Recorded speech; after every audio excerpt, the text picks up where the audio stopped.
बहुत सारी चीज। लेकिन क्या मैं कभी ऐसा कर सकती हूँ कि किसी महिला को शराब पिला के ठेकेदार के पास बेच सकती हूँ क्या? फिर तो मेरा ऐसा आप कैसे कह सकती हैं किसी स्त्री को लेकर? वो मुझे खुद बेचने के लिए ले गई थी, तो मैं दूसरों को क्या बोलूंगी?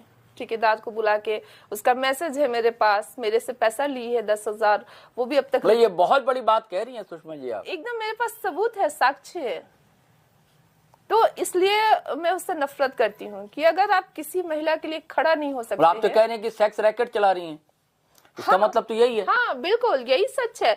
और मुझे ये समाज के विचारों पर सोचने पर विवश हूँ कि जनता सिर्फ अश्लीलता को ही क्यों पसंद करती है?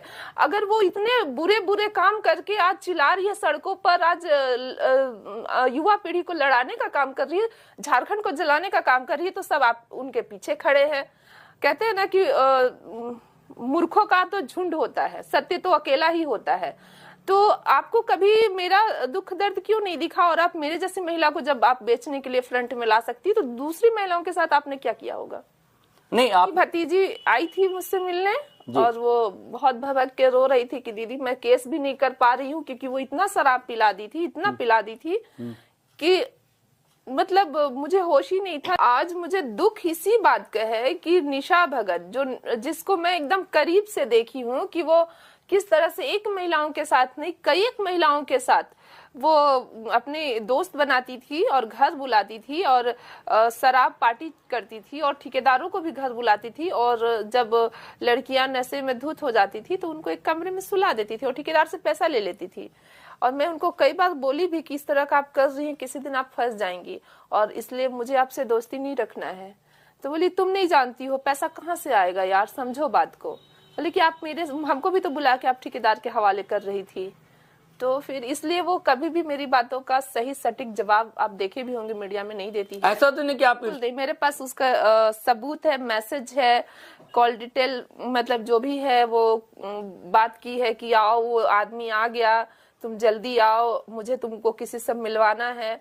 तो जब मैं ये जान रही थी तो जानते जानते मैं उस दलदल पे नहीं फंसूंगी। वो ये सब रांची में करती थी या गुमला में? रांची में जहाँ उसका फ्लैट था। अच्छा। और ये बात भी उसने मुझे बताया था कि देखो ना सोनू सिंह से मेरा रिलेशन हो गया है, ऑनलाइन रिलेशन। अच्छा।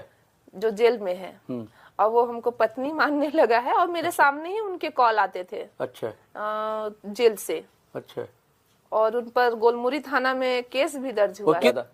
देखिए जाति और धर्म को लेकर के तो समाज में लड़ाना ही नहीं चाहिए आपस में, क्योंकि आप आज कर रही हैं सरना वर्सेस क्रिश्चियन और आप कहती हैं कि मैं काली का रूप ले रही हूँ, मंदिर जाती हैं, तो यही चीज आरएसएस वाले कहेंगे कि तुम सब आदिवासी हिंदू हो तो आपको मिर्ची लग जाएगी, है ना।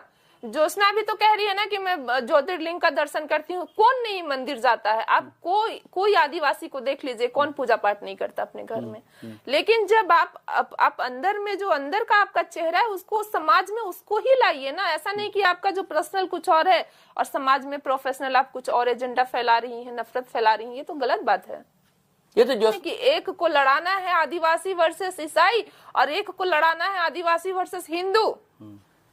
तो आप जब ये आज युवा पीढ़ी को कहेंगी तो युवा पीढ़ी क्या करेगा? बहुत सारी युवा पीढ़ी में बहुत सारे अशिक्षित लोग बैठे हैं जो भीड़ को जैसा आप मोड़िएगा वैसा वो मुड़ेगा।